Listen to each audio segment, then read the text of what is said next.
Hello guys, स्वागत है आपका अपने यूट्यूब चैनल स्टडी विद अमन कुल में। आज हम लाए हैं शिक्षा निदेशालय राष्ट्रीय राजधानी क्षेत्र दिल्ली की कार्य पत्रक नंबर 9, जो कि क्लास 9 के बच्चों के लिए विषय आपका गणित है। डेट है 26 जुलाई 2021। आप अपना नाम और अपने कक्षा अध्यापक का नाम लिखेंगे। तो आज की जो आपकी वर्कशीट है उसमें आप पॉलीगन्स यानी बहुभुज के बारे में पढ़ेंगे। केवल रेखाखंडों से बना सरल बंद वक्र बहुभुज कहलाता है।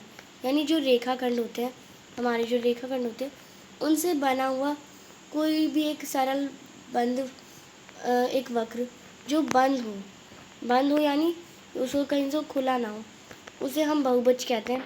बहुभुजों का वर्गीकरण उनकी भुजाओं की संख्या के अनुसार होता है। अब यहाँ पे 4 मैंने बनाया, तो ये भी एक बहुभुज है क्योंकि ये बंद है और सरल रेखाखंडों से बना है।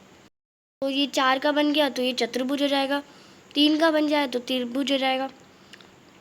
तो जैसा यहाँ पे आपको बता रखा है, 3 भुजाओं वाले बहुभुज त्रिभुज व 4 भुजाओं वाले बहुभुज चतुर्भुज कहलाते हैं और 5 वाले पंचभुज। ऐसे निम्न में से कौन सी आकृति बहुभुज है, कारण सहित बताइए। अब कौन सी आकृति बहुभुज है आपको बता रहे हैं, तो ये आप देखेंगे ये तो आपकी रेखाखंडों से बनी है, बट ये बंद नहीं है, यहाँ से खुली है, देन ये आपकी नहीं होगी। ये रेखाखंडों से बनी है और ये बंद भी है, तो ये आपकी बहुभुज होगी। ये रेखाखंडों से नहीं बनी एंड ये भी आपकी देखिए नीचे से रेखाखंडों से नहीं बनी, तो सिर्फ बी आपकी जो है वो बहुभुज है। कारण क्या होगा, रेखाखंडों से बनी है, आप लिख देंगे रेखाखंडों से बनी है व बंद है, तो ये आप लिख देंगे इसका कारण। सिर्फ यही आपका जो बी है वही आपका बहुभुज है। भुजाओं की लंबाई व कोणों के प्रकार के आधार पर त्रिभुजों का वर्गीकरण निम्न प्रकार होता है। अब यहाँ पे त्रिभुज की भुजाओं की लंबाई और त्रिभुज के कोणों के प्रकार आपको दे रखे हैं। सबसे पहले उसकी भुजाओं की लंबाई देखते हैं। 3 भुजाओं की असमान लंबाई, अगर आपको त्रिभुज दे रखा है उसमें ये जो 3 भुजाएं होती हैं उनकी अगर इसके एक की 3 हो, एक 4 सेंटीमीटर का हो, एक 5 का हो, तो तीनों भुजाएं सेम नहीं है, अलग अलग है।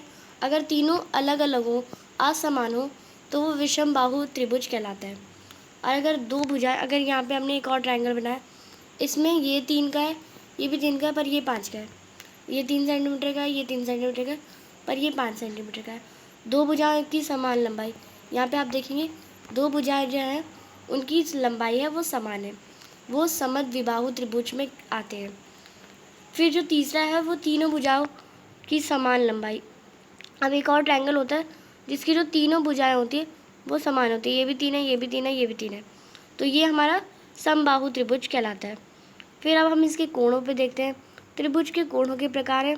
प्रत्येक कोण न्यून कोण हो, यानी 90 डिग्री से कम हो, और ये 90 डिग्री हो, और एक अधिक कोण यानी 90 डिग्री से ज़्यादा पर 180 से कम। तो आप देखेंगे प्रत्येक कोण न्यून कोण हो, अगर ये भी न्यून कोण है, ये भी न्यून कोण है, ये भी न्यून कोण है, क्योंकि जो समकोण होता है 90 डिग्री का होता है, उससे कम ऐसे ही बनेगा हमारा, तो ये हमारा एक न्यून कोण त्रिभुज हो जाएगा। और अगर हम एक समकोण त्रिभुज बनाएं तो ये हमारा एक समकोण बन गया, एंड देन हम इसे लाइन कर दें तो ये हमारा एक त्रिभुज बन गया जिसमें 3 रेखा है, तो ये हमारा एक समकोण त्रिभुज हो जाएगा। और एक अधिक कोण वाला त्रिभुज बनाए तो हम ऐसे बना सकते हैं, ये हमारा अधिक कोण हो जाएगा, 90 डिग्री का हमारा इतना आएगा, बट ये हमारा अधिक कोण त्रिभुज है। तो एंड यहाँ से हम इसे जोड़ देंगे तो ये हमारी तीन भुजाएं भी हो जाएंगी और अधिक कोण का त्रिभुज भी हो जाएगा। अब इससे रिलेटेड कुछ क्वेश्चंस हैं। निम्नलिखित त्रिभुजों में से प्रत्येक की भुजाओं व लंबाई व कोणों के प्रकार के आधार पर नामकरण कीजिए। तो भुजाओं की लंबाई व प्रकार के आधार, आपको जो कोणों के प्रकार हैं उनके आधार पर आपको नामकरण करना है।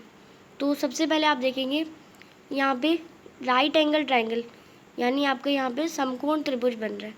समकोण त्रिभुज बन रहा है 90 डिग्री का है, और यहाँ पे आप देखिए 2 साइड हमारी इक्वल है और एक की लेंथ ज़्यादा है। 2 साइड इक्वल है यानी 2 भुजाओं समान है हमारी, तो ये समद्विबाहु त्रिभुज और ये हमारा समकोण। इसके नीचे समद्विबाहु त्रिभुज और और इसमें समकोण त्रिभुज लिख लेंगे। तो यहाँ पे आप समद्विबाहु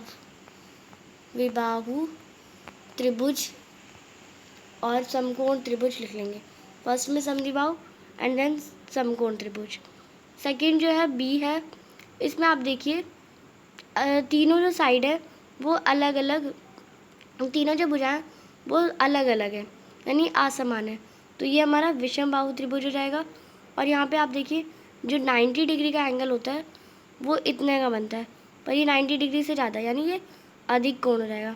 तो ये हमारा अधिक कोण त्रिभुज है और विषम बाहु त्रिभुज है। तो आप इसका आंसर करेंगे विषम बाहु त्रिभुज और अधिक कोण त्रिभुज। फिर जो लास्ट है इसमें आप देखिए तीनों साइड है वो तीनों जो भुजाएं हैं वो बराबर है। ये भी 5.2 है, ये भी 5.2 है, ये भी 5.2 है। एंड जो एंगल जो कोण बन रहे हैं वो सारे न्यून कोण बन रहे हैं यानी 90 डिग्री से कम। तो ये न्यून कोण त्रिभुज और ये हमारा समबाहु त्रिभुज बन जाएगा। तो समबाहु त्रिभुज और न्यून कोण त्रिभुज ये हमारा हो जाएगा। अब हमें चतुर्भुजों के बारे में बता रखा है। चतुर्भुजों के उनके गुण के आधार पर वर्गीकृत किया गया है। चतुर्भुज है, यहाँ पे उनके गुण के आधार पर उन्हें वर्गीकृत किया गया है। उनके गुण हैं, सबसे पहले समलंब, भुजाओं का एक युग समांतर रहता है। समांतर चतुर्भुज यानी पैरेललोग्राम कहते हैं इंग्लिश में। सम्मुख भुजाएं समांतर एक बराबर होती है। जो अपोजिट भुजाएं होती है, अपोजिट साइड की भुजाएं होती है। जैसे एक यहाँ मैंने समांतर चतुर्भुज बना दिया, तो इसमें जो ये साइड और ये साइड होती है और ये साइड और ये साइड होती है, आमने सामने वाली साइड बराबर होती है। सम्मुख कोण बराबर होते हैं, इसमें जो कोण है वो सारे बराबर होते हैं। विकर्ण एक दूसरे को सममत विभाजित करते हैं और जो विकर्ण होते हैं वो एक दूसरे को सममत विभाजित करते हैं। तीसरा जो है वो आयत है। समांतर चतुर्भुज के सभी गुण होते हैं, जितने गुण ये समांतर चतुर्भुज के हैं वो सभी गुण आयत में भी होते हैं। प्रत्येक कोण समकोण होता है। जैसे आपने आयत देखा हो तो हर एक कोण उसका 90 डिग्री का होता है यानी प्रत्येक कोण समकोण होता है। विकर्ण बराबर माप के होते हैं और जो विकर्ण होते हैं डायगोनल होते हैं वो बराबर माप के होते हैं। फिर जो हमें दे रखा है वो समचतुर्भुज। समचतुर्भुज यानी समांतर चतुर्भुज के सभी गुण होते हैं, इसमें सभी भुजाएं बराबर होती है, विकर्ण परस्पर लंब होते हैं। फिर हमारा जो लास्ट है वो वर्ग। वर्ग में भी समांतर चतुर्भुज, आयत और समचतुर्भुज के सभी गुण होते हैं यानी इसके और इसके सभी गुण किस में होते हैं, वर्ग में होते हैं। वर्ग कैसा होता है हमारा, ऐसा होता है। फिर अब इससे रिलेटेड कुछ क्वेश्चंस है। बताइए कथन सत्य है या असत्य। एक आयत का प्रत्येक कोण समकोण होता है, हाँ तो ये सत्य हो जाएगा। तो अब इसका आंसर भी साथ साथ करेंगे। एक आयत का प्रत्येक कोण समकोण होता है, मैंने अभी आपको बताया था। सेकेंड, सभी आयत वर्ग होते हैं, तो ये असत्य है। जो सभी वर्ग आयत होते हैं पर सभी आयत वर्ग नहीं होते। एक वर्ग के विकर्ण परस्पर लंब होते हैं, तो इसका आप सत्य लिख देंगे। फोर्थ है, एक समांतर चतुर्भुज की सभी भुजाएं बराबर होती हैं, तो नहीं, एक समांतर चतुर्भुज की सभी भुजाएं बराबर नहीं होती। जो उसकी आमने सामने वाली सम्मुख भुजाएं होती है वो बराबर होती है, तो इसके असत्य हो जाएगा। फिफ्थ है, सभी वर्ग समांतर चतुर्भुज नहीं होते हैं, तो सभी जो वर्ग होते हैं वो समांतर चतुर्भुज होते हैं या नहीं होते, तो ये भी असत्य हो जाएगा।